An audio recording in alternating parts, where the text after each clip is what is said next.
Patrocínio, Secretaria de Estado de Turismo, Governo do Piauí. Caminhando! O limão andou na roda, ele anda de mão em mão. O limão andou na roda, ele anda de mão em mão. Anda limão, venha pegar esse bestalhão. Tá aqui, tá ali, eu não dou mais não. Caiu no chão e eu não dou mais não. O limão andou na roda, ele anda de mão. Ó, sai. O limão andou na roda, ele anda de mão em mão. Anda limão, venha pegar esse bestalhão. Tá aqui, tá ali, eu não dou mais não. Caiu no chão e eu não dou mais não. Ele vai, moreninha, vai se esconder. Se eu soubesse que tu vinha, moreninha, eu tinha te preparado um prato de mosca frita, moreninha, outro de lagarta cheia. Balança o pé, morena, balança o pé. Balança o pé, morena da Lioné. Balança o pé, morena, balança o pé. Balança o pé, morena da Lioné. No calor impiedoso do Nordeste brasileiro, onde o sol queima a terra e o que vê pela frente, uma história de capítulos sombrios e impactantes, profundamente enraizada na escravidão de milhões de negros durante 3 séculos, resulta também em uma riqueza cultural, símbolo da identidade de um povo. Uma história de dor e sofrimento, mas também de coragem e resistência.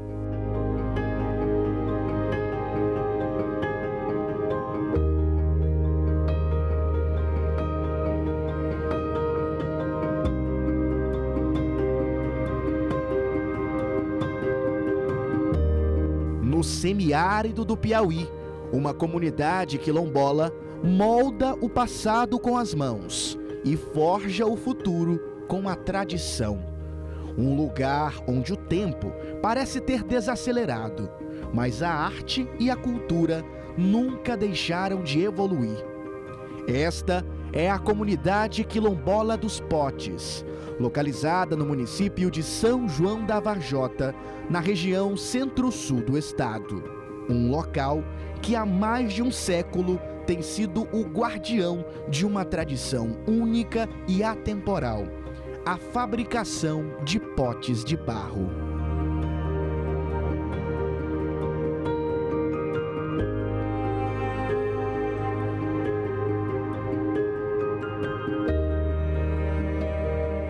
A comunidade quilombola dos Potes fica a cerca de 4 quilômetros do centro do município de São João da Varjota. Por aqui passa a rodovia 230. Neste lugar vivem mais de 200 pessoas, que estão distribuídas em mais de 70 famílias. Um quilombo que resiste ao tempo e às adversidades.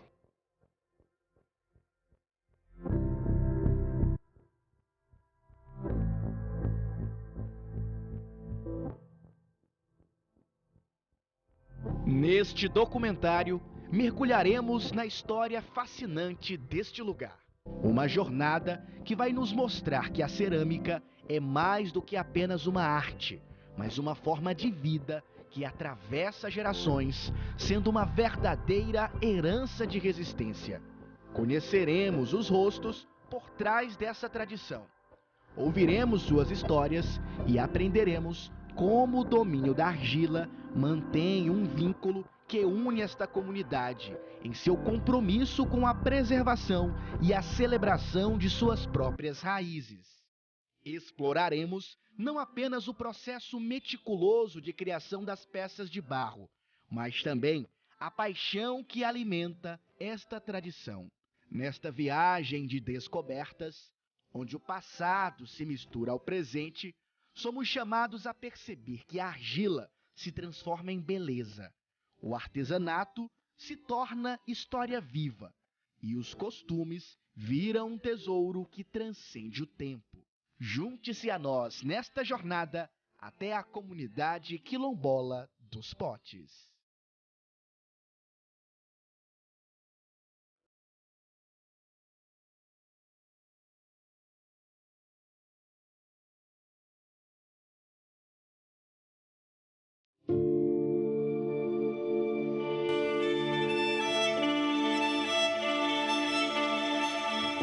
Mas antes disso, precisamos entender como a escravidão no Brasil deixou um legado profundo, marcado por injustiça, discriminação e desigualdades raciais, que ainda estão presentes na sociedade. –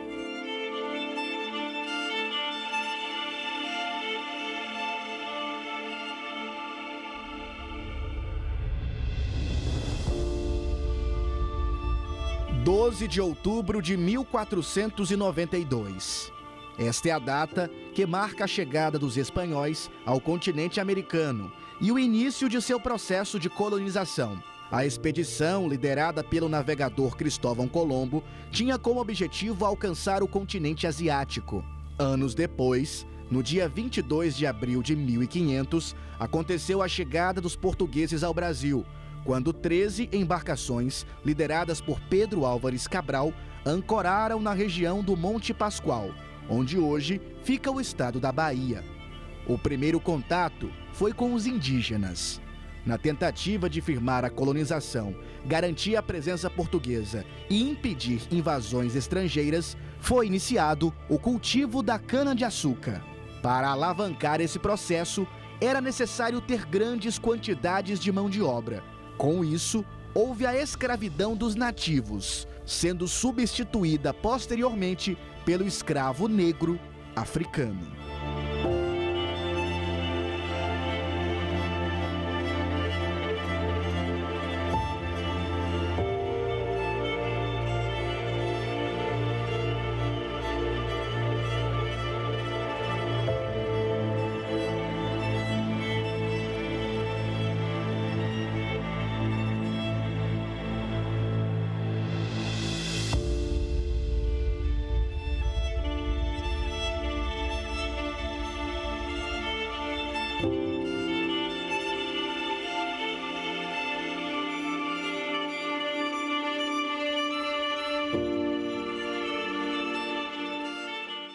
Ao longo de mais de 300 anos, aproximadamente 4,8 milhões de africanos foram desembarcados no Brasil, por meio deste comércio perverso e cruel.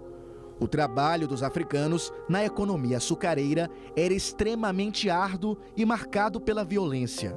As jornadas de trabalho podiam chegar até a 20 horas por dia, com condições perigosas, incluindo amputações e queimaduras em fornalhas e caldeiras. A alimentação era insuficiente. Eles desempenhavam diferentes papéis, trabalhando no campo, em residências e nas cidades. A violência era comum e visava espalhar medo para prevenir fugas e revoltas. Punições incluíam castigos físicos, acorrentamento, máscaras de ferro e execuções diversas.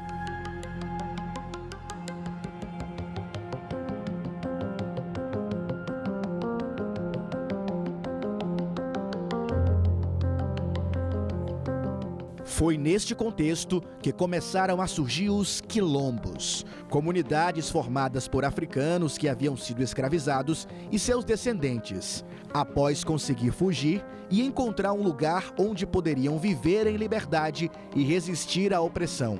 Os quilombolas produziam tudo o que necessitavam para sobreviver e também faziam comércio com os habitantes das regiões vizinhas. O primeiro quilombo documentado data da segunda metade do século XVI, na Bahia, mas um dos mais famosos e significativos da história brasileira foi o Quilombo dos Palmares, localizado no estado de Alagoas. Ele chegou a ser o maior existente no período colonial, alcançando o número de 20 mil habitantes. Foi considerado extinto no ano de 1694, por conta das expedições lideradas pelo bandeirante Domingos Jorge Velho. Mas a resistência quilombola na região seguiu pelos anos seguintes. Foi apenas no dia 13 de maio de 1888 que essa história tomou outro norte.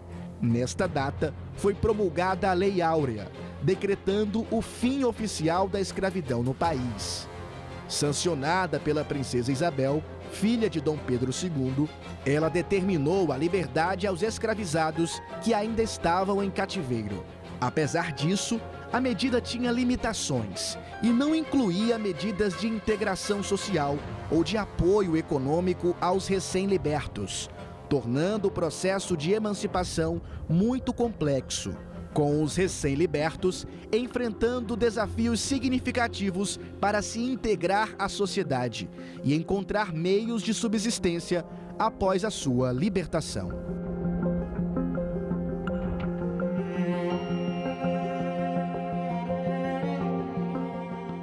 O quilombo é o sinal eloquente que a branquidade colonizadora tem ódio, né? Tem ódio até da lembrança, tem ódio até da palavra. Eu não estou falando de algo somente daquele tempo. Eu estou falando de algo da história presente. Estão aí os negacionistas dizendo que isso não aconteceu. Que loucura, né? Com milhões de brasileiros, inclusive, acreditando que isto não aconteceu, né? Nessa dinâmica de pensamento que muitos estão, nesse momento, impondo, né? Negar essa história. Isso seria mentira, vamos deixar de falar disso. Não. É a pura verdade, porque está nos documentos, está numa outra tradição de lembrança, que é a resistência do povo contra a opressão. Essa lei não tem nada de áurea, no sentido de uma lei de ouro, do que a palavra áurea pode significar, né? É claro, historicamente não podemos negar do valor e do sentido.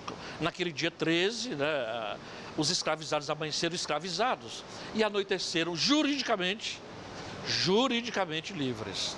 Agora, a construção dessa liberdade é que é uma construção que até hoje, né, precisa se continuar elaborando essa construção, né?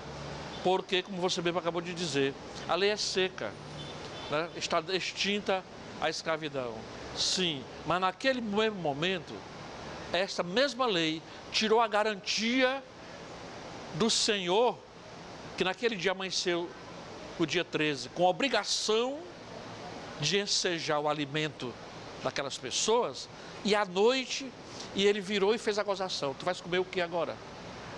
Então, essa lei não tem nada de áurea, é uma negociação de uma perversidade monstruosa, com quem diz assim, não tem jeito, tá a liberdade de vocês aí, sabe? Não vão mais ser comprados e vendidos, sabe? Mas vocês vão depender de nós para comer, ainda hoje à noite, quando terminarem essas celebrações, esses batuques daquele 13 de maio. Então essa lei, ela tem essa dimensão, né? Por isso eu jamais utilizo a palavra áurea para designá-la, sabe? Entendeu? Porque foi uma forma de memorizar. Houve quem propusesse que a princesa branca Isabel fosse santificada pela Igreja Católica. Quer dizer, é muita haste para fazer permanecer a escravidão de outro jeito. Porque essa lei é a lei mais curtida no Brasil, também a mais traiçoeira. Repito, historicamente ninguém pode negar que ficaram livres, mas nada importante na história muda num dia só. E nada importante na história muda, né, por mão de príncipe, seja ele o mais genial do mundo, né, por mão de príncipe, por mão e assinatura de palácio. Né? A história, a construção, a liberdade, né, a redenção do povo, né, o rumo bonito, o rumo belo da felicidade sobre a face da terra, tá? Não é construída assim. Ela é construída na vida, no mundo das pessoas concretas, vivendo, né, no ambiente, vivendo no mundo, vivendo na casa maior. A formação racial, ela vai estar vinculada com as práticas de trabalho. Então, se eu tenho no sul do Piauí o início do povoamento, as atividades econômicas vão estar associadas a esses grupos étnicos. Os que serão os donos dessa fazenda, os donos dos empreendimentos, e nós teremos a mão de obra, né, os trabalhadores. Então, mesmo que se diga que nas fazendas de gado haviam pouca mão de obra escravizada, comparada com outras atividades, nós tínhamos sim a presença escrava. A historiografia do Piauí comprova isso. Diversos autores, né? O um dos mais comprovaram essa presença escrava nessas fazendas de gado foi o professor Solimar Oliveira, professor da UFP, pesquisa dele Braço Forte, fala muito bem disso, que a ideia anterior no Piauí não teve escravidão, no Piauí não teve população negra escravizada, porque no tangimento de gado não havia necessidade de mão de obra. E o professor Solimar Oliveira, ele comprova isso na pesquisa de doutorado dele, no livro Braço Forte, que é publicada. Então, com essa presença negra, ela vai estar principalmente no sul do Piauí, centro-sul do Piauí, a gente tem Oeiras, como esse lugar importante para esse povoamento, porque vai ser a fixação administrativa. Então, onde se fixa administrativamente o lugar, onde se tem as lideranças políticas, esse lugar toma importância, né? Lá em Oeiras, nós teremos as chamadas fazendas nacionais, que seriam fazendas públicas. E essas fazendas públicas vai ter um contingente de escravizados enorme. É lá que nós teremos a Esperança Garcia. A Esperança Garcia, né, hoje a primeira advogada, ela é uma escravizada de uma dessas fazendas nacionais que está nessa região.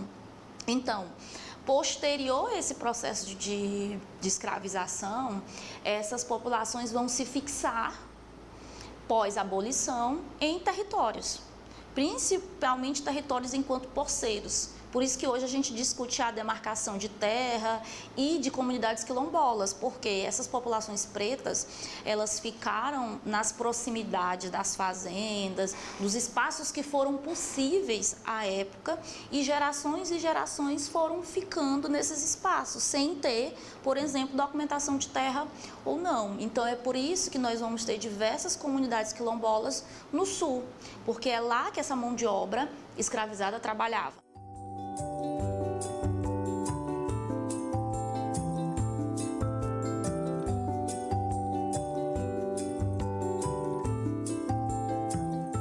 Foi inserida nessa história, que iniciou na década de 1920, a comunidade quilombola dos Potes, com a chegada de sua matriarca, de nome Antonina, nesta região. Na época, ela tinha apenas 7 anos e, junto com seus pais, foi levada por um grande latifundiário.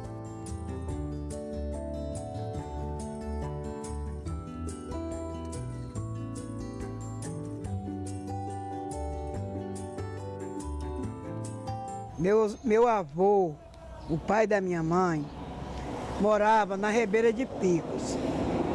Aí Lourenço Barbosa, um ricão ali do São Ivão, que é a cidade, trouxe meu avô para cá, Lucino Simplício. Até a chegada dele não tinha essa arte de artesanato. Aí quando ele chegou lá naquele lugar, vocês foram. Lá era uma turma de homens, trabalhando do lado de cá e outra turma trabalhando de lá dentro da roça. O lado de cá, a gente considerava como nosso. E de dentro da roça, do ricão. Era uns em alvenaria, outros em telha. E do lado de cá nós trabalhávamos no pote, no alguidar, na panela. As criancinhas miudinhas por minha mãe trabalhando, nós por o meio. Aí bom, aí mudamos para cá. Meu pai mudou para cá. Fez uma casona grande bem aqui. Aí ficamos aqui, nós trabalhávamos aqui, enlatada. E desse lado, trabalhava enlatada. As peças quebravam quase tudo nessa quintura. No tempo era em chão. Nós temos um modo de fazer herdado, passado de geração em geração. Por exemplo, as técnicas do uso do barro. São técnicas largamente usadas no continente africano. O povo de Mali, por exemplo, eles construíram verdadeiros palácios de barro, que ainda hoje estão de pé. E dessas populações, vários contingentes vieram para o Brasil, né? Então, nós herdamos essa ancestralidade, é o que a gente chama de cultura ancestral. É uma cultura oralizada e tátil. Oralizada, esse ensinamento, né? Ele é passado não está em livros, não está em livros de engenharias, de arquiteto, que é ensinado principalmente por ver o fazer, né? Quem está na própria comunidade vê os demais fazer e aprendem essa relação. E essa relação, ela é muito vinculada com a cultura afro, que é o da matriarca ou patriarca ser exemplo de memória. Ele é esse guardião das memórias, que ensina como as pessoas se relacionam, como elas vivem, como elas trabalham. É a ideia do ancião sabedor, né? Aquele que sabe. O foco naquela época era de fato a olaria, como eles chamavam, né? Fabricava só ladrilho, telha e tijolo maciço, ou alvenaria, como eles chamavam na época. E aí, logo depois, as mulheres também começaram a se inserir na atividade e faziam os potes. Só se fazia pote naquela época, não tinha variações de modelos de peça. Só se fazia pote pequeno, pote grande, pote que cabia mais água, pote que cabia menos água. E usava-se o pote para diversas coisas, às vezes para guardar cereais, às vezes para colocar ali um produto da roça, como goma, farinha. Não por muito tempo, porque o pote é úmido, aí ia acabar estragando, né? Mas inicialmente, depois da telha e do tijolo, só se fazia pote, né? Ainda aqui nesse local. A casa antiga era mais para ali. Então a minha bisavó morou aqui, e aqui ela teve a maioria dos filhos, inclusive a minha avó nasceu aqui nesse local, e não lá onde a comunidade é fundada e onde cresceu, né? Então, com o tempo, as pessoas começaram a migrar, né? A minha bisavó saiu daqui, né, com os filhos, deixou tudo que ela tinha aqui, construiu uma casa lá, nas margens do que hoje é a BR, antes era uma estrada. Construiu essa casa lá, e aí lá morou com os filhos, né? Então, depois disso, a família foi crescendo, outras famílias também foram se estabelecendo para lá, porque começou a vir algumas coisas depois que a BR passou lá no ano de 84, que foi feita essa BR lá. As pessoas começaram a se aglomerar próximo a essa BR, né? Porque naquela época era uma novidade se ver um carro, se ver um ônibus, né? Todo mundo tinha uma maneira muito rústica de ir de um lugar para o outro. Quando não era a pé, era montado em animais. Então a passagem da BR trouxe esse avanço, e de certa forma, mesmo sem um estudo, eles entenderam que aquilo seria bom para a atividade, né? Tanto é que até hoje, né, tem um ponto de venda lá estabelecido, às margens da BR, e o que tornou esse lugar conhecido.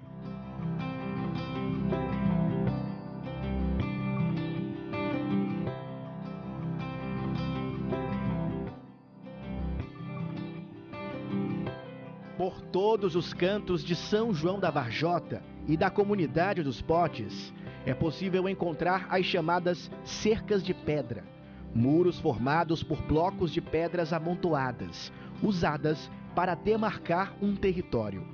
Os quilombolas construíam esses cercados em troca de comida.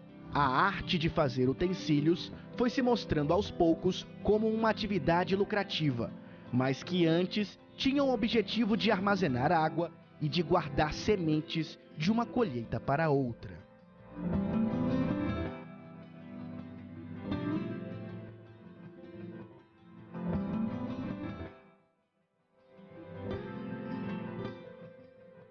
Mas como de fato a argila se tornou presença tão marcante da vida de comunidades quilombolas?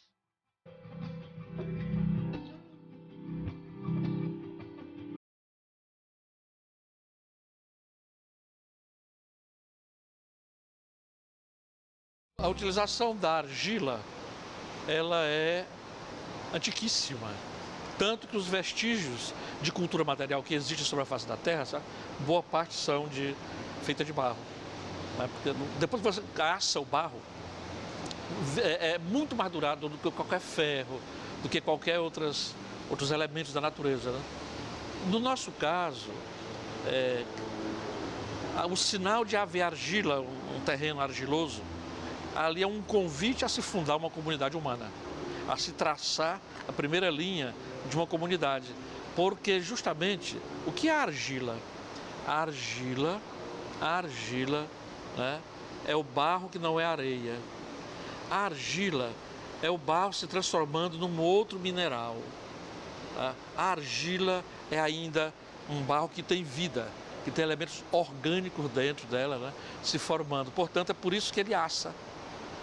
A areia não assa, mas o barro assa. Portanto, você modela. Então, a argila é um sinal de humanidade, um sinal da organização da comunidade humana, né? Então, onde tem argila, pode ter quilombo.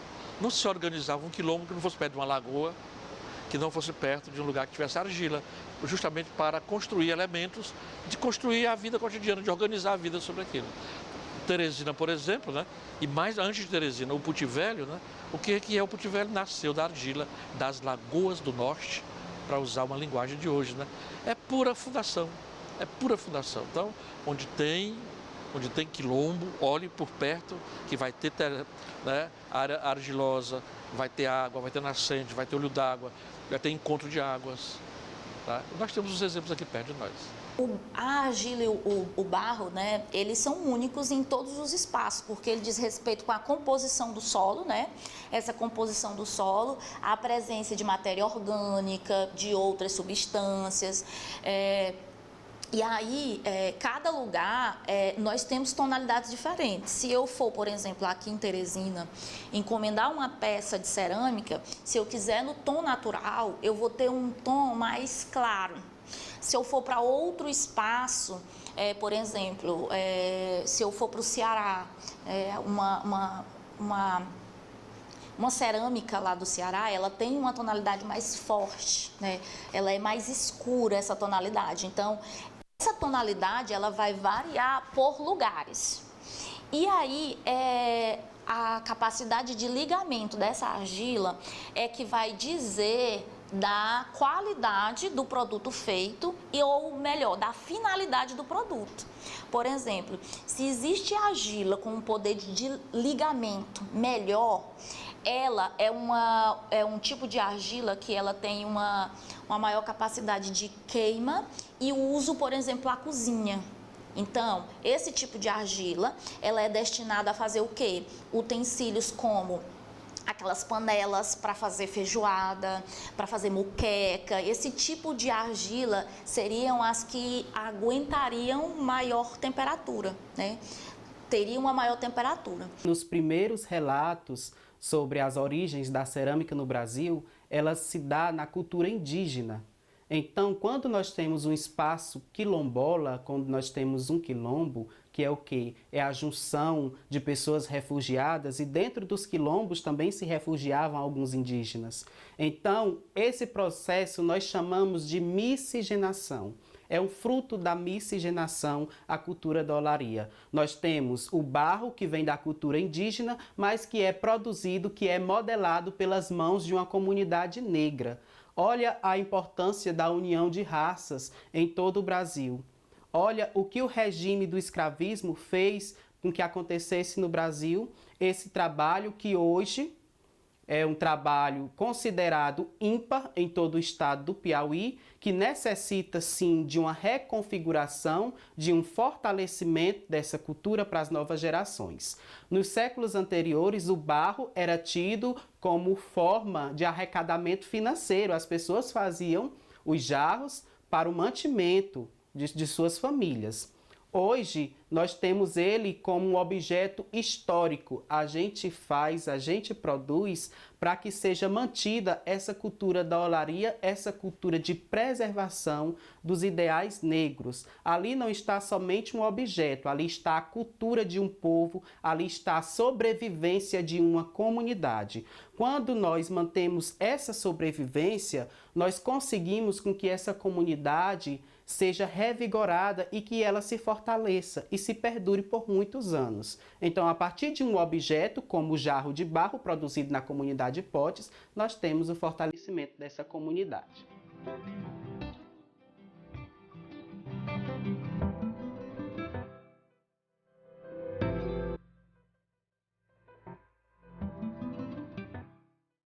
Por um certo tempo, a retirada da argila presentes nas terras das propriedades de fazendeiros era feita de forma escondida. Os quilombolas até nisso sofriam.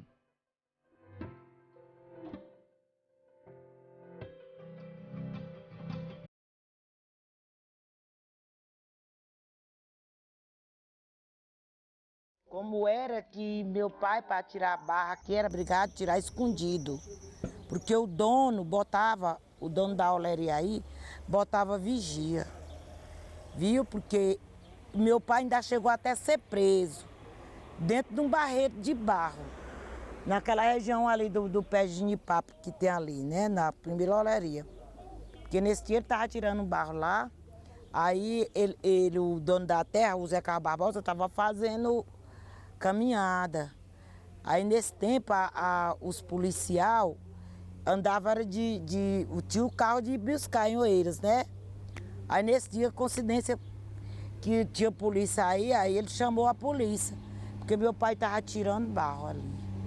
Aí nesse dia meu pai não foi preso, porque teve um início, que é onde entra a história do Padre João de Deus. O Padre João de Deus, ele ia para Picos, que ele estudava em Oeiras. Quando ele viu a polícia lá, que ele já conhecia a história da gente, parou e disse para o policial não prender meu pai, que ele não estava roubando.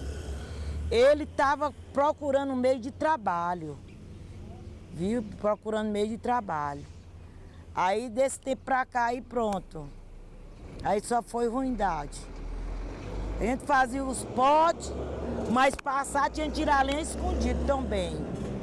Tinha que tirar lenha escondido, viu? Porque se pegasse, era polícia também. Aí toda a vida foi sofrimento, só sofrimento. Aí o Padre João de Deus é uma pessoa que Deus ama.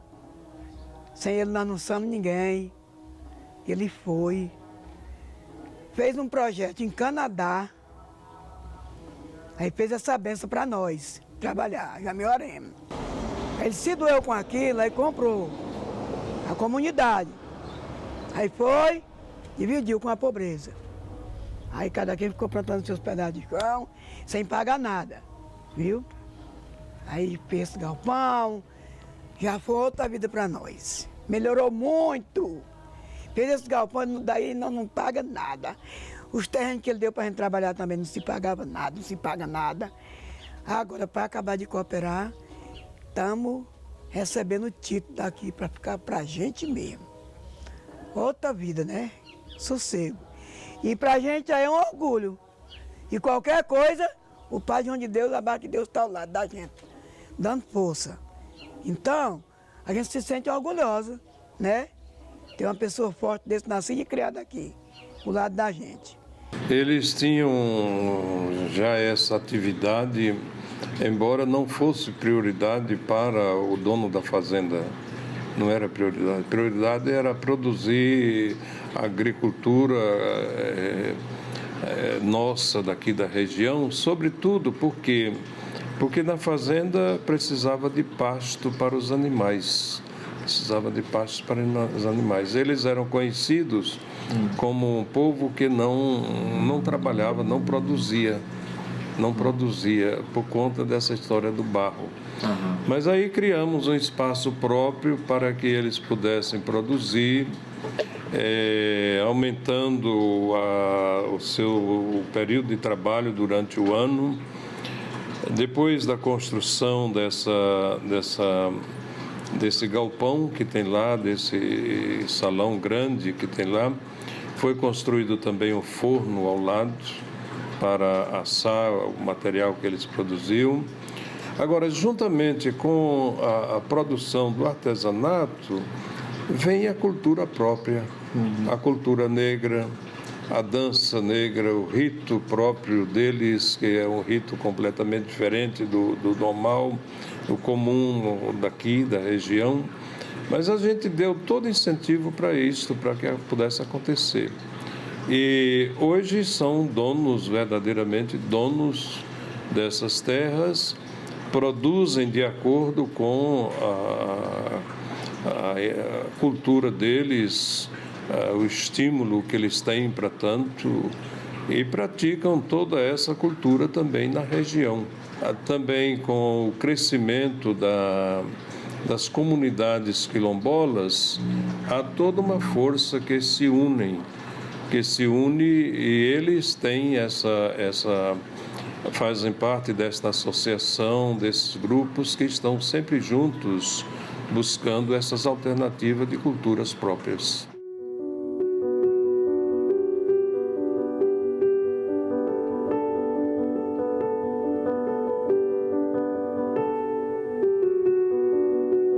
Essas conquistas ajudaram na sobrevivência do quilombo. Sobrevivência essa que impactou diretamente na formação populacional do município.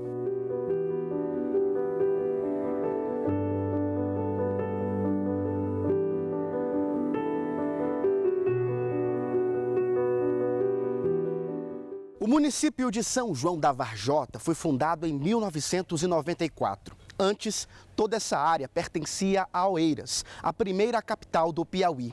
A cidade é reconhecida por sua grande população negra, chegando a representar 80% da população. É uma coisa muito interessante. São João da Varjota é uma cidade de quase 5.000 habitantes e nós temos mais ou menos 6 comunidades quilombolas, remanescentes quilombolas. Algumas ainda faltam a certificação da Fundação Cultural Palmares. Mas a nossa cidade é legitimamente negra. É uma cidade que tem um passado negro. Apesar dos primeiros habitantes terem sido portugueses, como o senhor coronel Agostinho Barbosa, mas junto com eles vieram essas pessoas destinadas ao trabalho escravo aqui na Fazenda Varjota. Quando se dá a comunidade quilombola Potes receber esse destaque todo acerca de sua arte, é importante relevar que ela está localizada em uma das vias mais movimentadas do Brasil, que é a BR-230. Isso contribui para o turismo em São João da Varjota, isso evolui culturalmente a comunidade e financeiramente, uma vez que sua renda vem justamente dessas pessoas que param e apreciam o seu trabalho.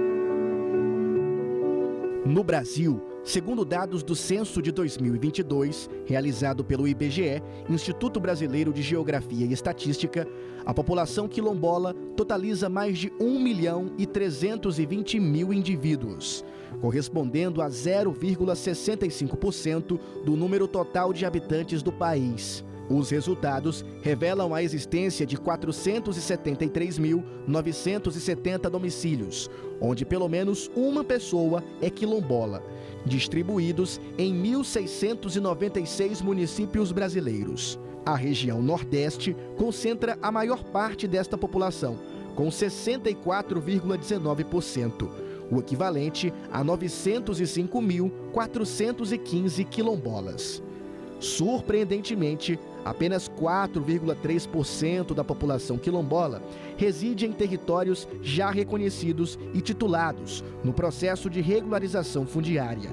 Isso quer dizer que a cada 10 quilombolas do Nordeste, apenas um vive em território delimitado.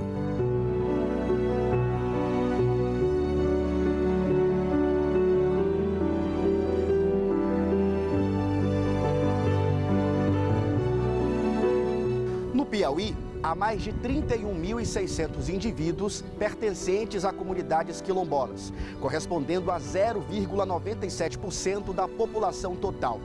Esse índice é superior à média nacional e coloca o Piauí na 7ª posição entre os estados com maior população quilombola do país.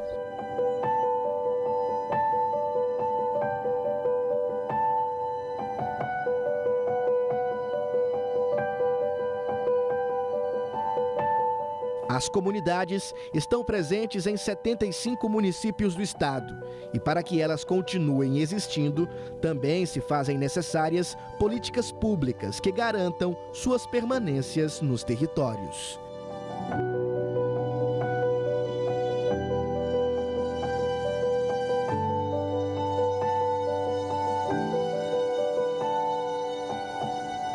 As comunidades quilombolas do Piauí e do Brasil, elas têm como referência os traços, né, os referenciais orgânicos. Para isso, elas necessitam que toda e qualquer política pública advinda para os quilombos do Piauí ou qualquer um quilombola do Brasil, ela precisa entender as especificidades de um povo que chegou em um país e que precisa se segurar e se sustentar através da sua cultura.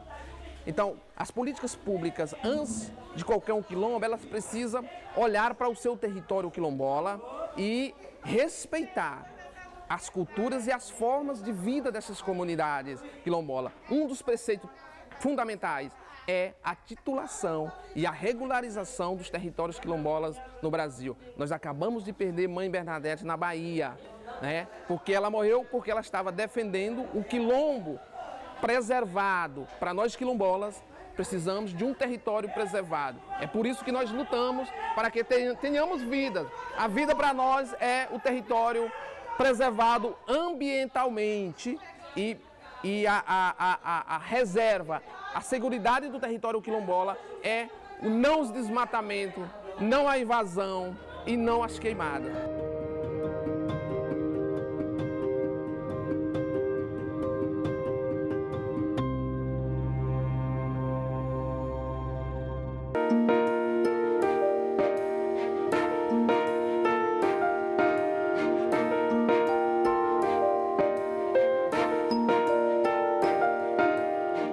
A habilidade de trabalhar com argila na comunidade quilombola dos Potes é passada de geração em geração, principalmente de mães para filhos e filhas, tornando-se uma parte essencial da cultura e da identidade desse povo. O conhecimento é transmitido oralmente e através da prática, envolvendo técnicas específicas de preparação da argila, modelagem, secagem e queima. Agora, vamos conhecer todo o processo realizado pelos artesãos, desde a retirada do barro até a finalização da peça.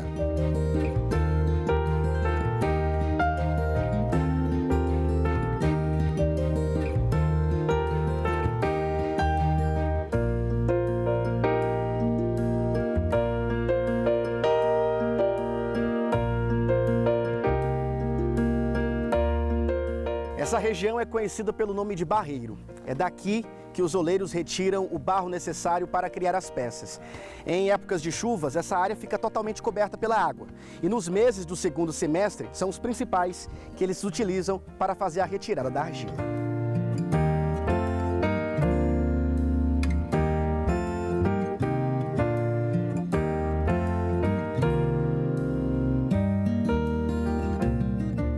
Primeiro, a gente não tem nenhuma técnica tradicional que nos ensine a detectar um local que tem argila, né? Então a gente sempre parte de um lugar em que as pessoas já retiravam, né? Então a gente sabe que onde retirava sempre tem argila. Em alguns lugares ela é mais profunda, em alguns lugares ela aparece com mais rapidez, ou seja, ela está mais na superfície e aí fica mais fácil. Só que nem toda argila ela serve para o processo de modelagem, para o processo de fabricação das peças, porque alguns tipos de argila que você encontra por aí, elas até vão formar uma peça, a peça até pode ser que sustente, que seque, às vezes ela quebra quando está assando, ou quando você vai usar de forma doméstica como um utensílio de cozinha, ela quebra, porque a argila é fraca.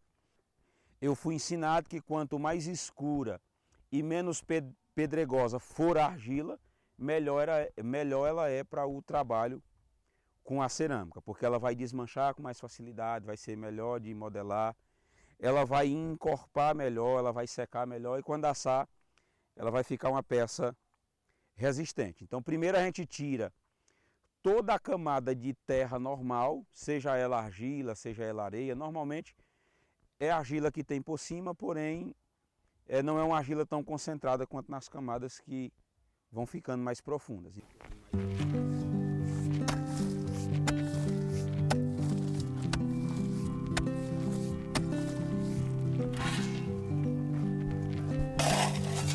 Por conta do sol castigante do Piauí, os homens preferem fazer a retirada do barro no início da manhã ou durante o final da tarde.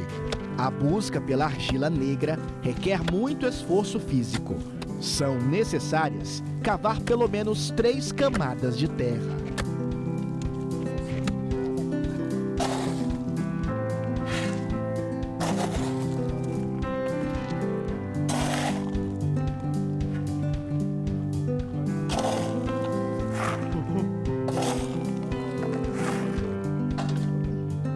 Aí vira no saco assim, ó.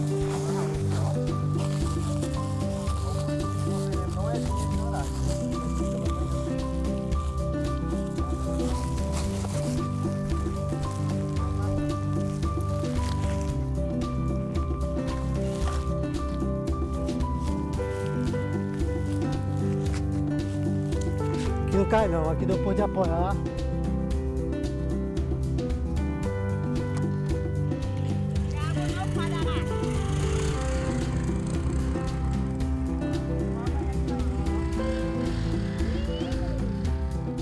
Tem essa primeira camada aqui, ó, que em alguns lugares ela é mais profunda. Aqui ela é menos espessa, né? Ela é mais estreita, ela é mais fina, né? Aqui nessa parte em específico. Só que tem lugares que você cava que ela dá quase 1 metro de profundidade, vai variar muito. Porém, enquanto ele está nesse aspecto aqui, um pouco arenoso, ele desmancha com facilidade, ele solta muito pó, ele não serve para o artesanato. Então essa camada aqui a gente vai cavando e vai jogando para fora, a gente não leva para lá, a gente vai tirando para fazer a limpeza até chegar na primeira camada que eu falei, que ela é misturada. Então esse pedaço aqui, depois que você passa dessa primeira camada superficial, esse outro pedaço aqui, se você cortar ele, você vai perceber que ele tem veios, assim ó, como esse torrão aqui ó. Você percebe que ele é argila, já dá o aspecto da argila pura, ela já começa a aparecer, porém, ela tanto tem pedras, que ainda são herança dessa primeira camada, e as pedras atrapalham quando vai assar, né? Porque quando ela esquenta, onde tem pedra, quebra, e ela tem veios dentro ó, do próprio barro. Então, esse veio do barro enfraquece a matéria-prima quando ela está pronta para ser assada. E se fizer peça com ela, vai servir? Vai. Com essa primeira camada aqui, você pode fazer alguns tipos de peça. Você pode fazer tijolo cerâmico, você pode fazer telha, você pode fazer peças decorativas que depois você não vai levar ela para o forno. Por quê? Justamente porque esse material aqui ele é mais frágil. Se você cavar aqui onde eu estou pisado, né, que é de fato a argila que a gente chama excelente, boa, ó, ela tanto solta com facilidade. Ela não pode ser muito pegajosa, porque se ela for muito pegajosa, ainda indica que ela tem heranças desse primeiro terreno aqui, desse primeiro solo, né? Então aqui para baixo você vê que ela vai perdendo esses veios. Quanto mais você vai aprofundando, ela vai perdendo esses veios. Então aqui, quando eu venho retirar, enquanto tem isso aqui eu não levo, porque eu sei que vai afetar a qualidade da peça. Eu fui ensinado assim. Né? Se você observar, tem pedrinhas também que vai dificultar o trabalho lá. Então, quanto mais você aprofunda, mais pura a argila vai ficando, que ela não tem interferência de outros solos. Quando você acha ela pura, aí você vem e joga ela para fora. Né? Então, ela sempre vai ter um aspecto mais azulado assim, ó. Ela vai lembrar muito a pepita de minério de ferro. Então ele é sempre azuladozinho assim, ó. Quando você encontra ele nesse aspecto aqui azulado, sem nenhum veio, sem nenhuma mancha, essa é a argila pura.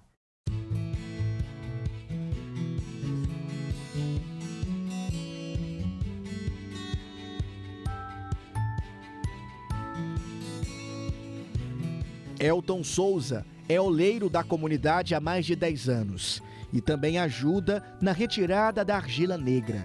Após cavar e juntar o barro em um saco, é hora de levar para o galpão e começar o tratamento da matéria-prima.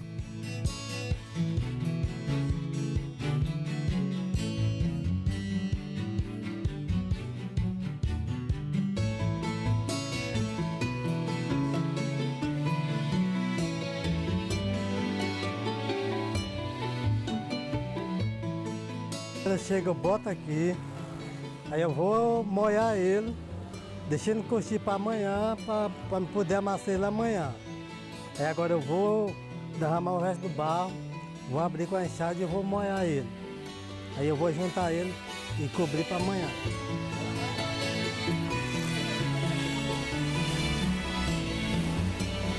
Aqui eu boto ele aqui, eu limpo o lugar, boto ele. Eu abro ele aqui.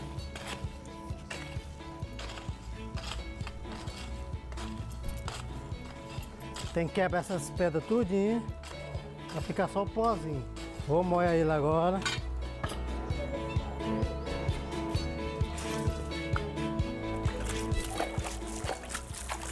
Para deixar ele curtindo para amanhã, dar o processo nele, deixar ele todo no ponto de fazer a panela. O jarro, o pote.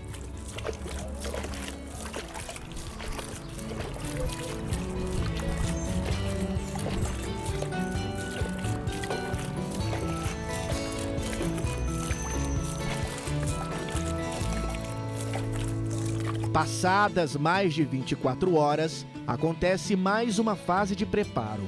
Um dos segredos é a utilização do esterco de jumento, sendo adicionado ao barro. Depois da argila tá assim, aqui é o momento em que vai jogar mais um pouco de água, bater mais um pouco com o cavador, aí depois vai para outra parte, que é pegar o esterco do jumento para poder dar consistência na argila. O objetivo principal do esterco é unir a argila com o esterco. Por quê? Porque quando ele vai para o forno, ele pode, a argila ela pode rachar. Já foi experimentado vários tipos de esterco. Já foi colocado pó de serraria, de outros animais, mas não deu certo. Aí sempre a gente usa o esterco do jumento. Quando queima, fica só na natureza do barro. Né? Até porque o jumento ele só se alimenta de mato, né? De capim. Aí após aqui é jogado aqui por cima, conforme vai batendo o barro, aí vai jogando aos poucos. Não pode jogar demais, porque senão a argila ela vai ficar muito consistente. Aí tem o ponto certo dela ficar. Aí depois aqui bate mais um pouco, até ela ficar no ponto certo, correto de fazer a moldagem da peça. O saber ancestral entende já tem esse conhecimento que se a minha argila ela não tem a liga suficiente, eu tenho que colocar o aditivo. E quais são os aditivos? Em diversos lugares que eu já passei pelo Piauí, por exemplo, eu encontrei lá numa comunidade quilombola da região de Simões. Um senhor, ele faz tijolo de adobe e ele coloca como aditivo a manipoeira. E é um conhecimento ancestral e extremamente ecológico dele. Por quê? A manipoeira é um resíduo tóxico. É o cianeto, né? Que a gente retira da mandioca. Então, a manipoeira, ela é um descarte. Ela não serve dentro da economia da farinhada. E eles usam a manipoeira como essa liga para dar maior sustância, né, a esse tijolo. E ela é tão eficiente, a liga, que esse tijolo não precisa ser queimado. Ele seca ao sol e ele serve para a construção. Lá, por exemplo, eles utilizam o esterco, né? O esterco, no caso lá, o esterco de jumento. É também uma opção ecológica, porque ela está utilizando um resíduo.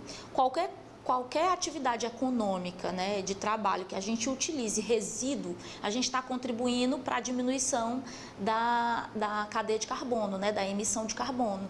Então, se utiliza um resíduo, eu já estou numa atividade ecológica, né?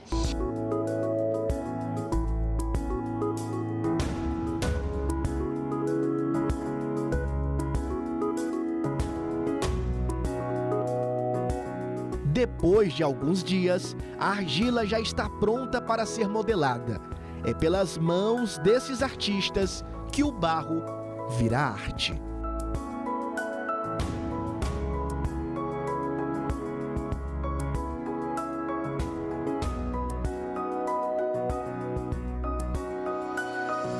Maria, depois de pegar a argila, colocar em cima desse tamborete, como é que é o processo até antes de colocar o fogo? O primeiro processo a gente vai tirar ele da rama de barro, como vocês viram. Aí de lá a gente vai na mesa fazer o bolo que vocês viram construindo. Aí depois a gente traga para cá. Aí após traga para cá, aí vai modelar na peça com a mão, uma por dentro e a outra por fora, para estar dando o tom da vazia. Aí depois a gente pega o sabugo e vai subindo. A importância do sabugo é porque sem ele a peça não fica modelada na maneira que é. Aí a gente pega, tanto faz seca, aqui é uma tigela, o apelido, o nome é alguidar e o apelido de fantasia é tigela. Aí aqui a gente vai modelar a tigela, que ela serve de fruteira na mesa, ela serve de plantar planta, ela serve para botar comida na mesa e também para cozinhar.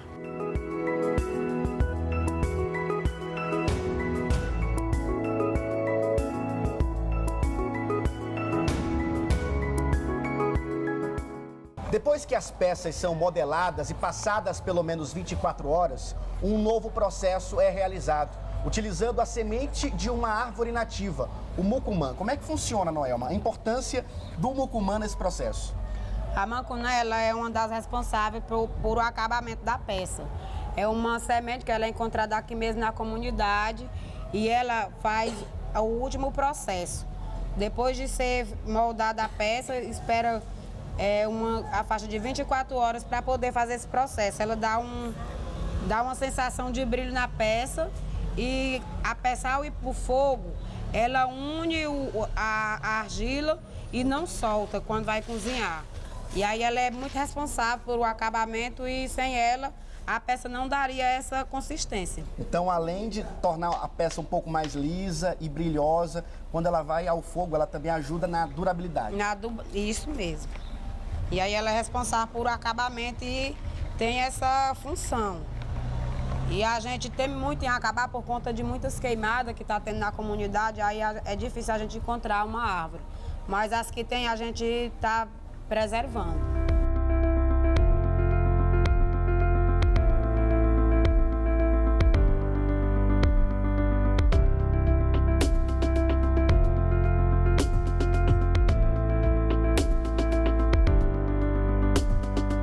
E só depois de todo esse processo é que em alguns dias as peças são levadas para o forno.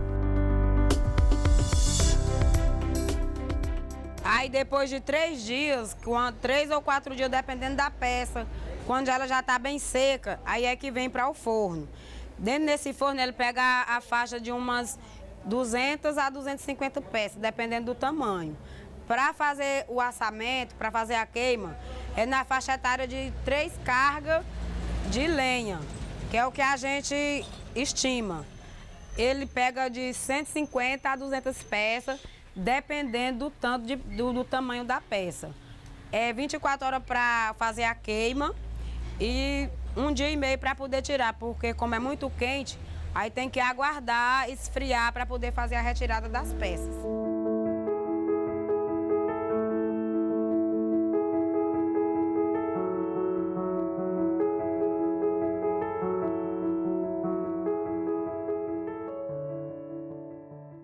Depois de todo o processo artesanal no galpão, atravessando a BR-230, as peças são trazidas para um local, esta lojinha onde são expostas e são vendidas para turistas e trabalhadores que utilizam da rodovia federal. É daqui que elas ganham o mundo.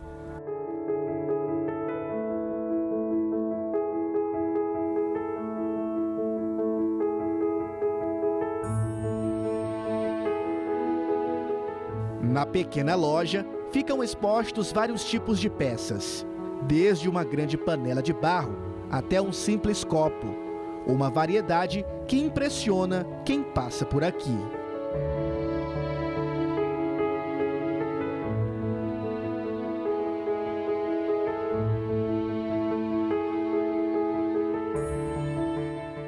Como veio o processo de lá, de dando o início, aí chega aqui a reta final, que é onde a gente sobrevive dessa loja. Porque a gente, como nós moramos na BR-230, tem muitos carro subindo e descendo, é da onde a gente sobrevive por eles pararem comprar o produto nosso. E a gente tem uma comercialização muito boa, através dos caminhoneiros, através das conquistas que a gente faz. Quando os clientes chegam aqui, a gente sabe receber as pessoas e é daí onde a gente sobrevive. Agora explica, vai falando um pouquinho as características de cada peça. Essa aqui, ela é a panela, voltada para fazer comida, enfeite, botar comida na mesa. Enfim, cada uma dessa aqui tem um motivo. Essa aqui é a pequena, a média e a grande. Aí muitos clientes compram em quantidade. Digamos, chegamos você sendo um cliente. Essa daqui é R$100. Mas aí para revenda a gente faz o preço para ele vender lá fora, na venda. Que uma dessa aqui é 100 e sai por 80. Essa aqui é 60, a gente vende por 50. E assim diante, né? Essa aqui é a tigela, conhecida por alguidar, conhecida por a tigela. Que essa tigela ela serve também de fruta, colocar a fruta na mesa, serve para botar comida na mesa, fazer uma decoração, plantar planta. A rosa do deserto também, ela é muito comprada para colocar a rosa do deserto.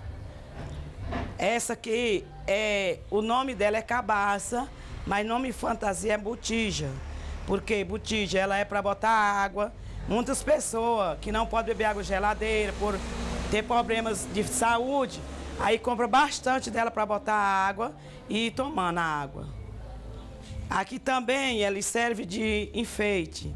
Você pega, bota ela uma patinha. Você bota ela dentro de um jardim, jogada lá dentro, como se ela não estivesse valendo nada. Mas ela serve assim de um enfeite, fica dando um destaque muito bonito, porque a grama é verde e ela é meio avermelhada, aí fica coisa muito bonita.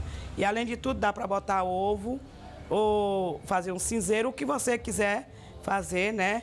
Essa daqui também é uma tigelinha que serve para você, além de botar, fazer enfeite, botar fruteira, enfim, serve para você se alimentar, ser uma tigela de comida, né? Você pode comer nela também. E temos aqui o copo, que é também muito vendável, ele serve para você tomar água, tomar a sua bebida, viu? Enfim, tudo que você está vendo aqui é de serventia.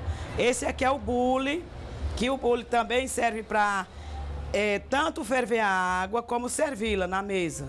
Leite, qualquer coisa que você quiser botar, aqui ele serve para tudo, viu?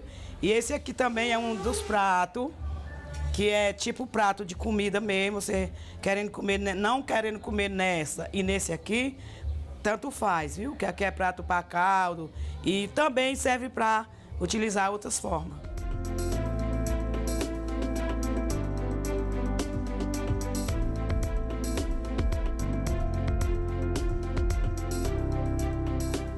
Ismael Andrade trabalha como piloto de drone agrícola e resolveu parar na lojinha para adquirir uma das panelas de barro. O paraense nos conta que em seu estado é difícil encontrar esse tipo de peça e que pretende preparar uma moqueca, prato típico de sua região.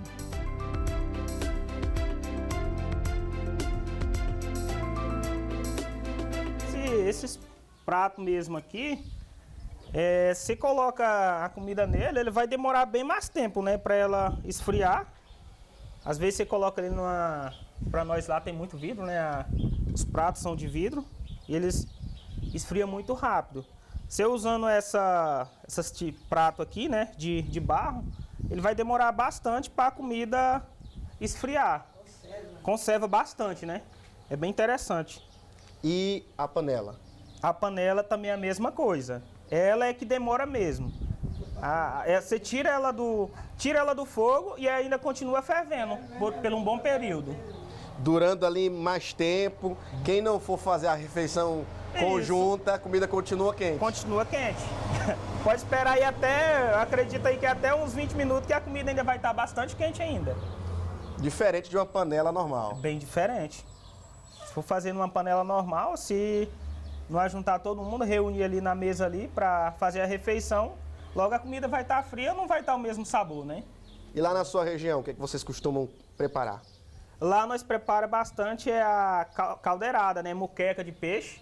E a feijoada também, na panela de barro, é bem interessante. Ela demora bastante para esfriar. E o gosto também do sabor da comida é outro.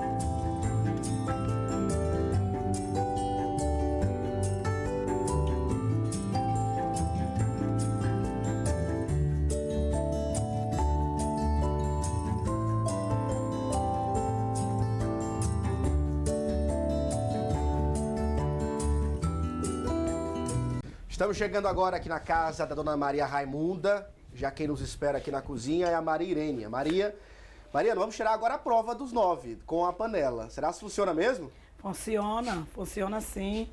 A gente vamos mostrar a galinha feita na panela de barro, que o início é matar a galinha pinicando, aí depois ferventa a galinha, a maneira que tá ela lá. Já tá aqui no fogo, Tá no fogo. Aí agora a gente vai mostrar como é que nós vamos botar o tempero para dar mais o sabor na galinha. Aqui ela já está ferventada aí. E agora a gente vai botar o tempero para poder dar o sabor melhor na galinha. Que a gente pinica o pimentão. Pinicando o pimentão, que é para dar o sabor. A galinha canela preta, viu? E aí tem um tempo diferente, Dona Maria?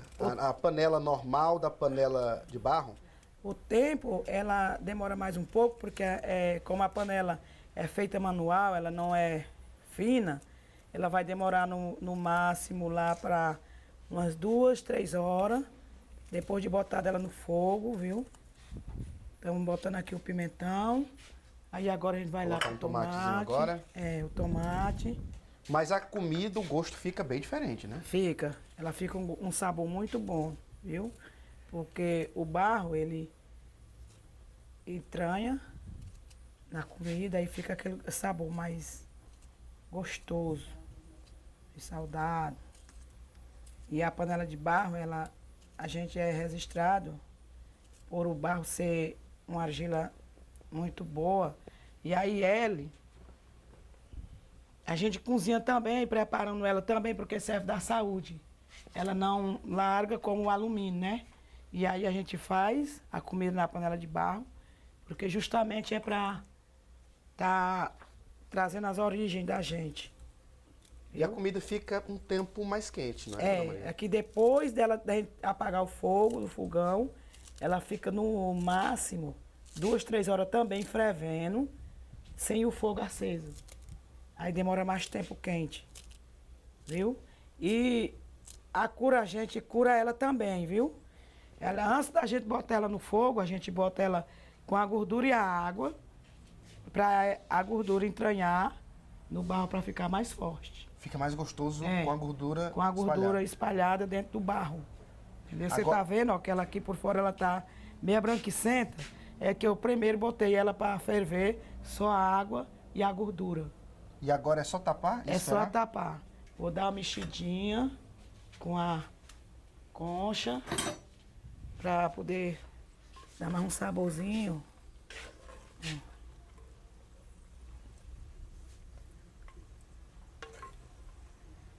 Aqui a gente põe um pouquinho. Experimenta, vê como é que tá de sal.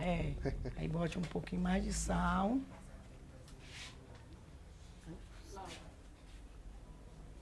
Aonde? Aí aqui, ela estando fria de sal, a gente bota mais só um pinguinho, viu? Que é para dar o sabor também mais gostoso. Aí dá outra mexidinha. Aqui. Aí daqui, a gente faz o pirão, viu?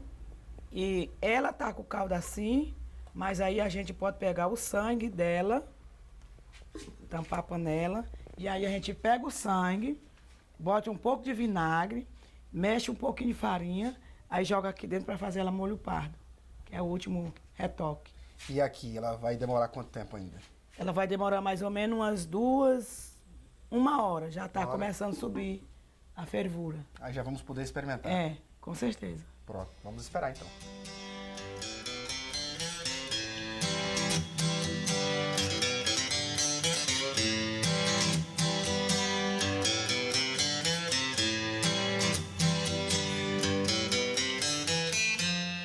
Após 1 hora, chegou o momento de experimentar a galinha caipira da raça Canela Preta.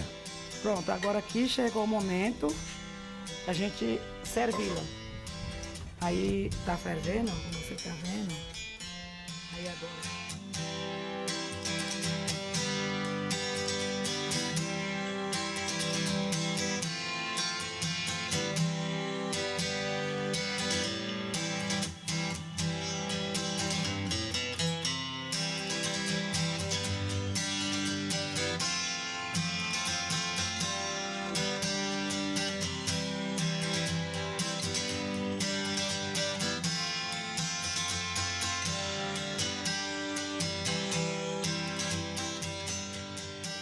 Ó, você pode perceber, ó, que ela tá fervendo, ó. Viu? Ó, tá fervendo. Aí agora aqui é mais ou menos desligado e fervendo. Ó, continua fervendo.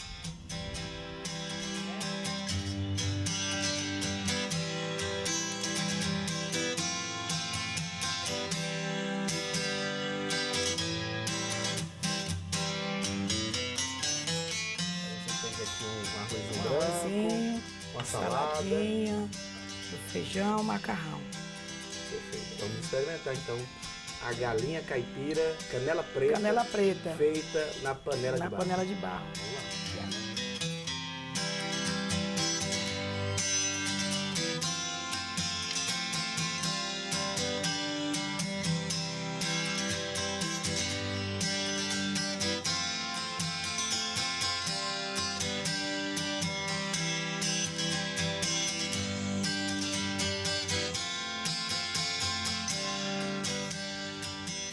Realmente fica muito suculenta, bem molinha e muito gostosa, viu, Maria? Pois é, é a maneira que a gente trabalha, né? É uma coisa que vocês já tinham os seus antepassados, né? Que vocês tentam preservar. Isso, a gente sempre, o que está vindo dos antepassados, a gente tenta o máximo do máximo para seguir em frente. Fica bem mais gostoso. Né?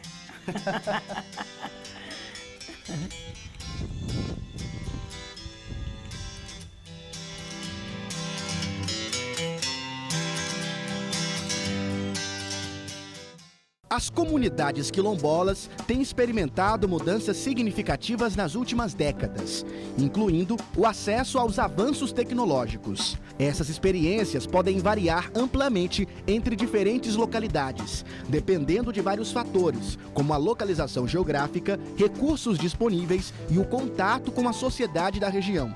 No caso da comunidade dos Potes, localizada a poucos quilômetros de São João da Varjota, a chegada da eletricidade em meados da década de 90 e da água encanada nos anos 2000 marcou o início dessas melhorias aos residentes, com infraestrutura, saúde e bem-estar. Em todas as casas do remanescente quilombo já existe energia elétrica, que serve tanto para auxiliar as demandas do cotidiano, como também o conforto de tomar água gelada e poder assistir uma novela na televisão. Também é presença marcante o acesso à internet, fazendo com que o trabalho aqui desenvolvido seja cada vez mais valorizado. Os membros desse povo passaram a se organizar por meio de uma associação para reivindicar os seus direitos.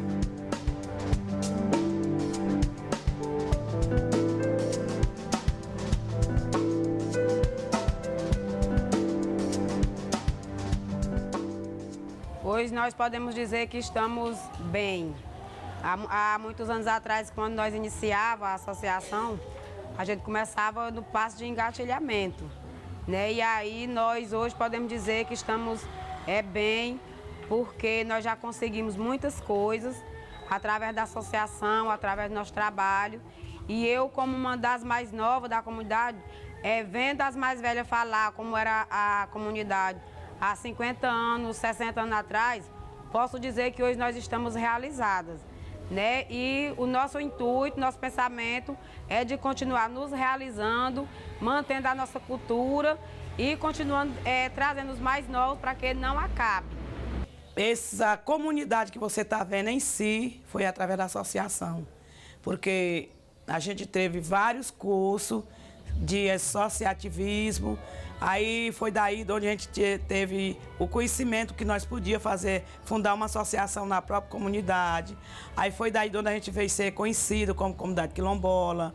Os primeiros passos que a gente foi, eu como presidente de associação, a primeira andada minha foi para Recife, Pernambuco, e aí daí por diante, já andei em várias cidades grandes, em várias capitais grandes, como Brasília, Maceió, Alagoas, Recife, Goiás, Goiânia, São Paulo, Rio de Janeiro, Brasília, enfim, todas essas capitais eu já andei, levando o nosso produto para nossas feiras.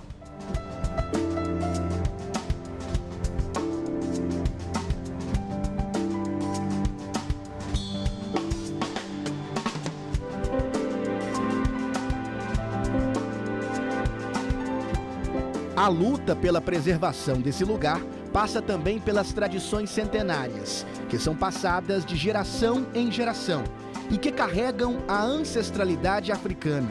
É o caso das danças de leseira, onde os membros da comunidade quilombola, ao som de batuques e cantando rimas, dançam em meio a uma roda animada. Uma riqueza que, mais do que uma representação, é a vivência de uma identidade.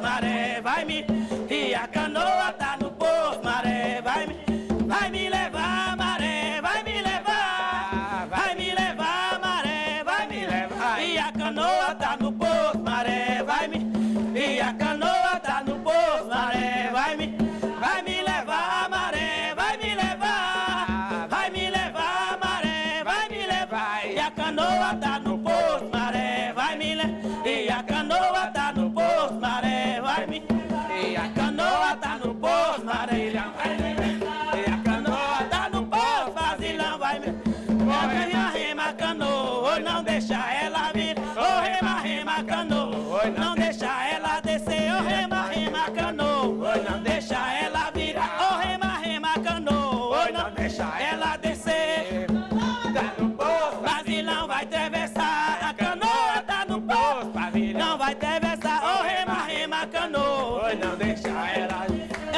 rema canoa, não deixa ela virar. Essa aqui. O cidalele de codó, vai na Angola gira.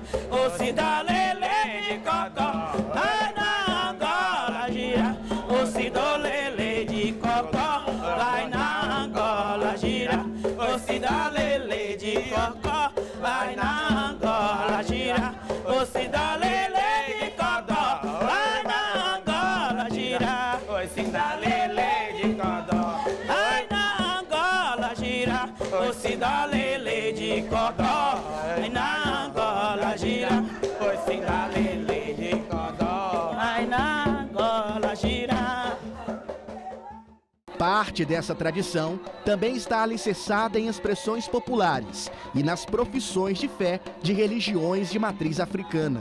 Na comunidade dos Potes, apesar de aqui já existir católicos, evangélicos e espíritas, a religião com o maior número de adeptos é a Umbanda, religião afro-brasileira que se desenvolveu no Brasil no século XX, combinando elementos das tradições africanas, indígenas e espíritas, sendo conhecida pelo sincretismo religioso, na existência de espíritos desencarnados que podem se comunicar com os vivos e na presença de orixás, divindades que são veneradas.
por ser uma comunidade quilombola, né, tem sempre essa ascendência religiosa para as religiões de matriz africana. Era a religião do meu avô, era a religião da minha avó, da minha bisavó, dos meus tataravós, porque era isso que eles conheciam aqui, sempre conheceram isso como sagrado. Logo depois veio o catolicismo, com a compra da terra, já tem pessoas na comunidade que são evangélicas, mas que mesmo independente dessa questão de cor, de raça e de credo, exercem a atividade, né? Então essa atividade ela é o carro-chefe, é o que norteia a comunidade e sustenta até hoje. A diversidade religiosa de comunidades negras, ela já vai existir no processo de colonização.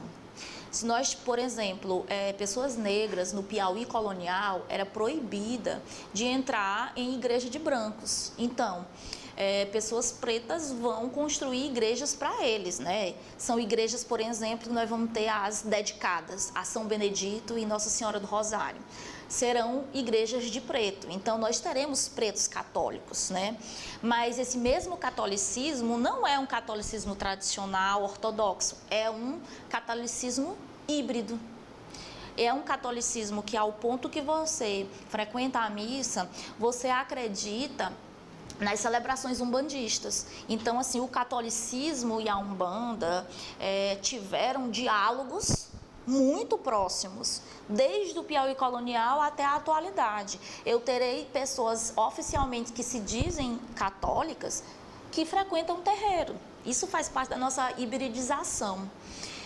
E umbandistas, dentro da própria Umbanda, né, a Umbanda, ela é muito diversificada. Se você for olhar um altar de Umbanda, você terá santos católicos e entidades do candomblé, entidades caboclas. Então você tem, na própria Umbanda, é uma das religiões de maior diversidade, porque o panteão das crenças umbandistas, ela vai acolher Nossas Senhoras, vai acolher santos católicos, assim como o Preto Velho, Maria Padilha e tantos outros, né? Então, a relação entre catolicismo e umbandismo, ela tem essa configuração no Brasil, no Piauí, muito forte, né? Agora, em relação à evangélica, nós ainda temos pontos de tensão. Por quê? Porque dentro da própria retórica evangélica, né, no proselitismo evangélico, o ato religioso umbandista é demonizado. Ele é rejeitado enquanto demônio, né? Se diz que quem tem vínculo com o terreiro, quem frequenta terreiro, adora o demônio. Adora o demônio nesse sentido daquele que faz o mal. E assim, ainda um desencontro que algumas vertentes evangélicas, não são todas, têm em compreender a própria diversidade umbandista, porque dentro da lógica umbandista, demônio não existe. O demônio é uma construção religiosa cristã. Então, o demônio ele existe para católicos e evangélicos. O demônio não é uma entidade que existe dentro da Umbanda, por exemplo, não existe essa percepção. Então, ainda existe essa resistência, né? Tanto que nós vamos ter vários episódios agressivos, inclusive, contra espaços de terreiro, nessa ideia de que quem está dentro de um terreiro está realizando algo do mal, né? Então, e isso tem a ver não somente por ser religião, mas por ser uma religião racializada. O que a Umbanda sofre enquanto rejeição não é por ser religião, é racismo religioso. E isso tem uma diferença muito grande. Tem criança, vem jogar.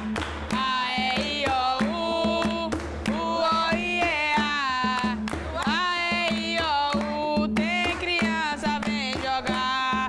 Eu aprendi a ler, aprendi a jogar, mas foi na capoeira que eu aprendi a jogar.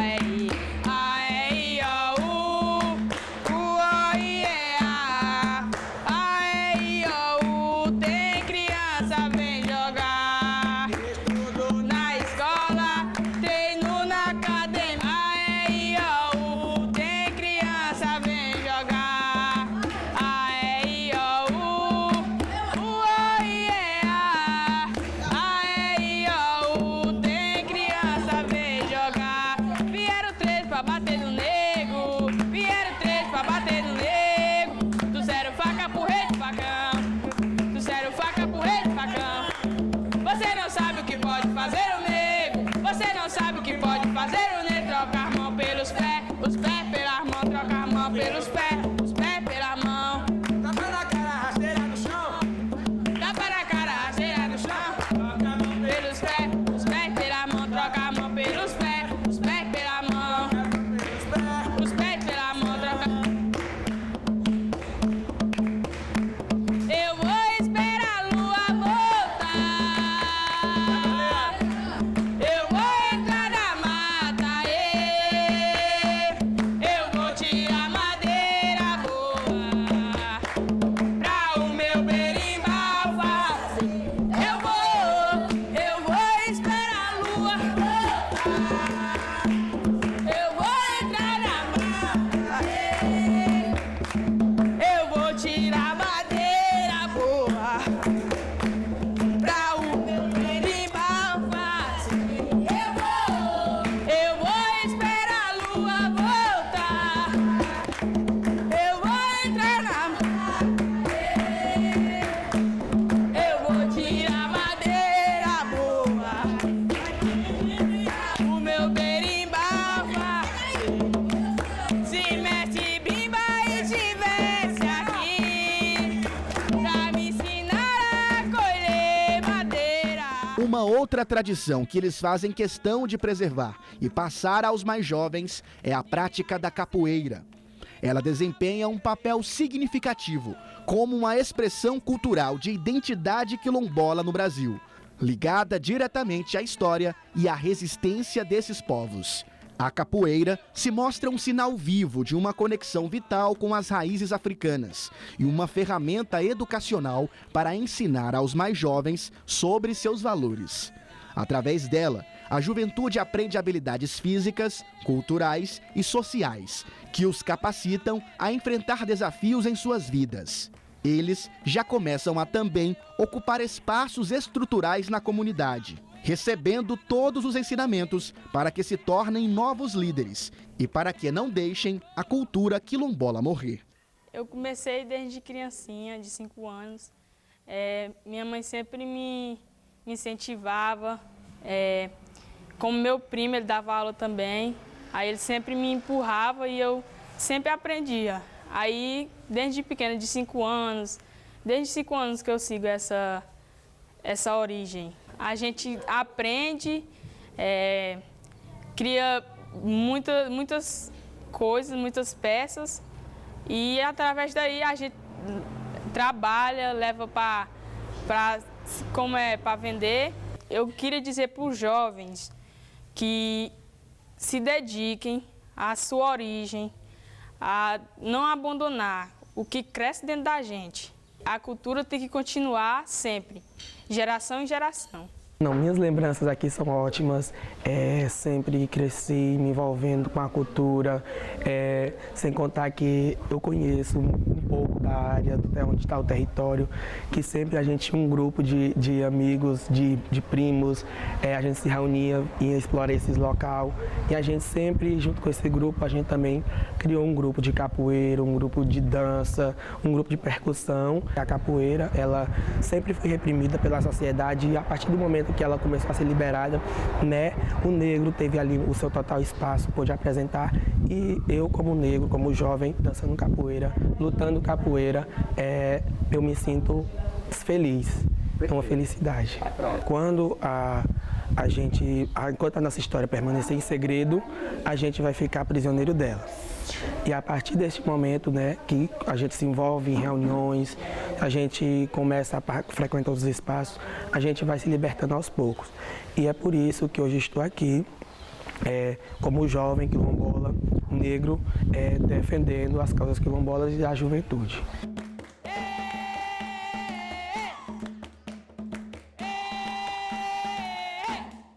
Com traços distintos e uma voz única, os moradores do Quilombo dos Potes se destacam pela sua hospitalidade e entusiasmo ao receber visitantes, turistas e estudiosos, que frequentemente chegam com a intenção de explorar a rica herança das comunidades quilombolas, enfatizando também o seu sorriso contagiante. À medida que nossa jornada pelo coração da comunidade dos Potes chega ao fim, uma verdade inegável surge. Este povo é mais do que um tesouro cultural. É um farol que ilumina a importância da preservação das tradições e da cultura da herança quilombola. Aqui, as histórias são contadas com as mãos, que moldam barro, e as risadas que ecoam através do tempo. É um lembrete de que o passado vive no presente e que o futuro é moldado por aqueles que valorizam as suas raízes.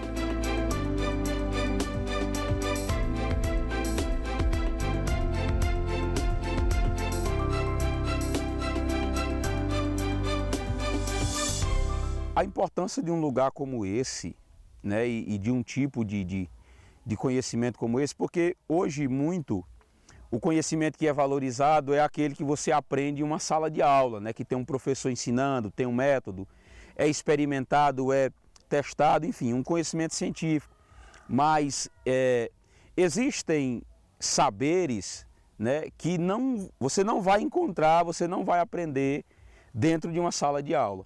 Você vai precisar herdar de alguém, alguém vai precisar lhe ensinar, né? Então, a importância desse lugar para mim é isso, porque aqui eu aprendi coisas que eu levo para a vida e que tem me ajudado até hoje, inclusive a atividade, que além de ser uma herança dos meus antepassados, né, além de poder estar mantendo a memória e a cultura deles viva, né, eu posso também lucrar com isso. É uma atividade rentável. É uma atividade que dá renda, é uma atividade que gera lucro, né? Então, além de você manter esse capital cultural, né? A cultura é toda e qualquer tipo de produção humana, né? Tudo que você aprende do homem é cultura, né? Então, além de você manter esse capital cultural que é aprendido, que é ensinado, que é repassado, você também pode desfrutar, né, de um capital financeiro, porque é uma atividade lucrativa, é uma atividade comercial. Então, além de uma grande importância comercial para a comunidade e para a minha vida, ela traz essa questão do reconhecimento, né? Por ser uma comunidade quilombola, a gente frequenta eventos, a gente frequenta capacitações, a gente participa de reuniões, de fóruns com autoridades do município, do estado e até, em algumas vezes, da federação. E tudo isso contribui, né, para o crescimento não só da comunidade, né, mas das futuras gerações.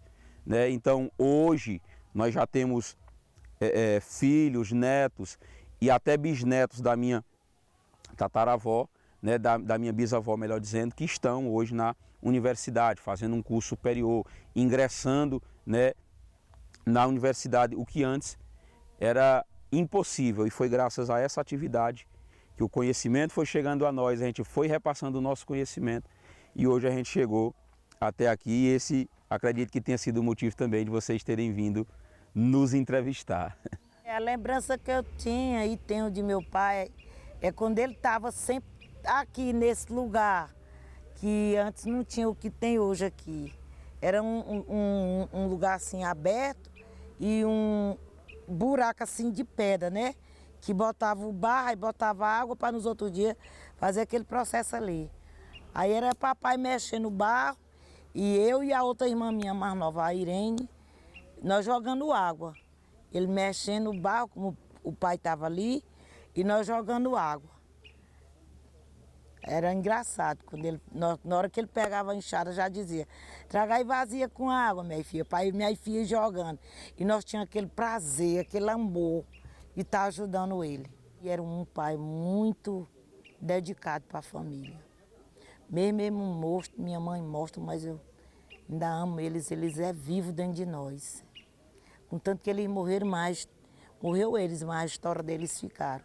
Que é essa que nós estamos zelando, né?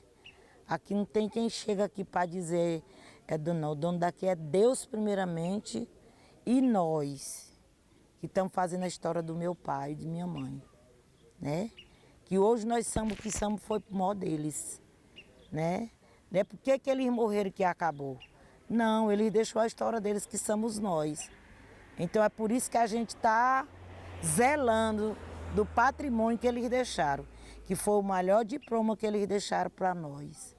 Foi a dedicação ao nosso trabalho, viu? a educação que a gente tem, o amor que a gente tem pelas pessoas. Que quem chega aqui na nossa comunidade não quer vir só uma vez, porque a gente tem sempre aquele carinho, viu? E a gente acolhe. Às vezes gente que a gente nem conhece. O Quilombo Potes, a sua forma de tratar, de lidar com a terra, o orgânico, a argila, é um símbolo importante e fundamental, porque ela extrai e não expropria, é diferente. Extrair é uma forma de preservação e de cuidado com suas tradições. Até a panela de barro, até a louça de barro, até o símbolo de barro feito da argila para o Quilombo Potes é um dos maiores símbolos de resistência dessa comunidade como Quilombo no Brasil e no mundo.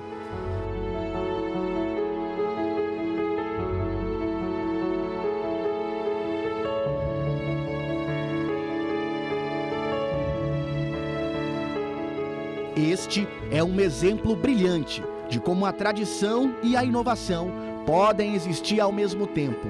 Eles não apenas preservam a arte da cerâmica de barro, mas também a compartilham com o mundo, enriquecendo suas vidas e fortalecendo o Quilombo.